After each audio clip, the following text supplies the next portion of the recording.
Hi there, that's right, greetings Lord, seems to be famous one day, Nick Dutch here yet again. Today this is a video response to a video response. The one I'm responding to is by a YouTube user called TechnoBlix, and it's RE, What is Spirituality?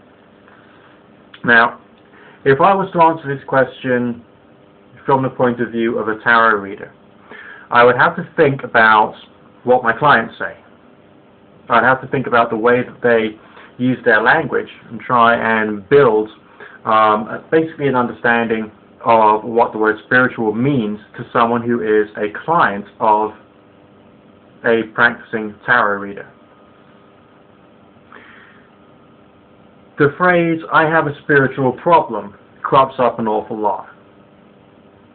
But what is a spiritual problem? Now, with some clients, there is a religious or quasi-religious interpretation of what the word spiritual means. They may say that they have a person who they love, who they regard as being their soulmate, or who they feel was somehow connected with them in a previous life.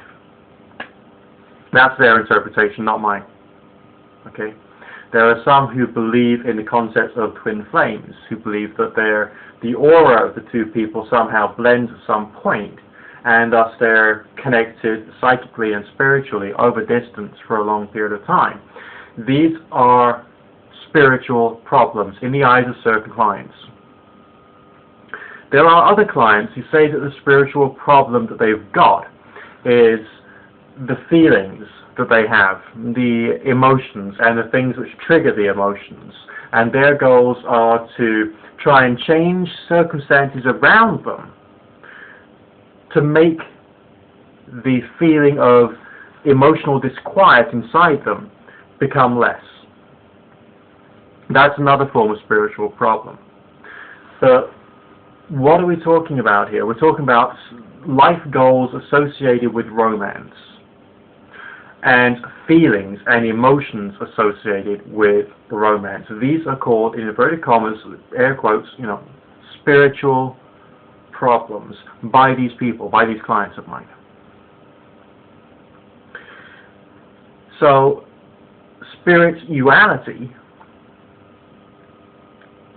being the understanding of these, which I would say would be the understanding of these spiritual problems, is not necessarily to do with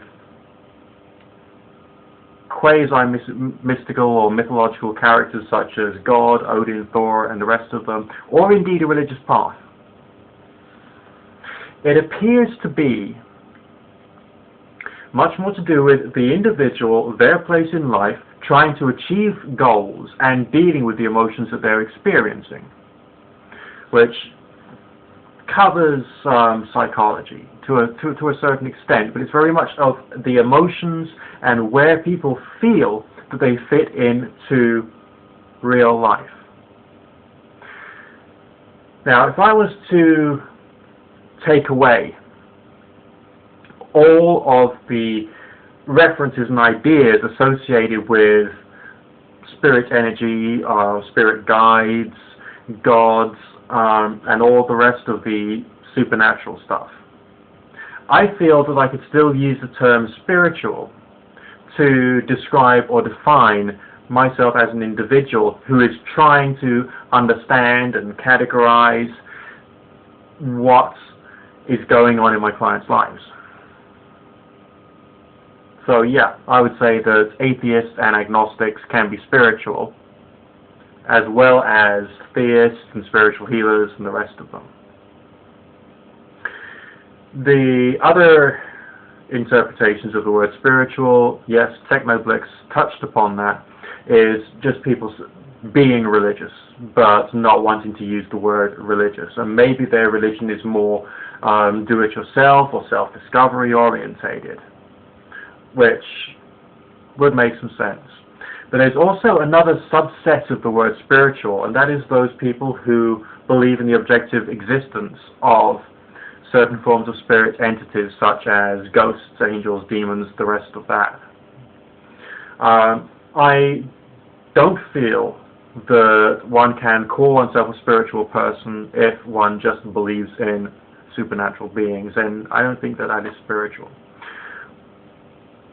My understanding of you might call it an official, in air quotes, spiritual person, such as a monk, for instance, or a nun, would spend their time going through a rather intense or rather rigorous path of self-understanding via analysis, very possibly rather deep searching stuff, often based on and referenced with their own religious texts. So they would be spiritual in the sense that they're actually going very deep into their own minds, their own being, and trying to improve themselves through getting rid of, blockages, obstacles, maybe some resentments and bitterness and all kinds of other things that might be inside them. So the term spiritual has much more than just one meaning, and I would say there's lots of people who call themselves spiritual who probably are not spiritual. Yes, some thoughts for today. Nick Dutch signing out. God and or goddess and or none of the above bless. Speak to you soon.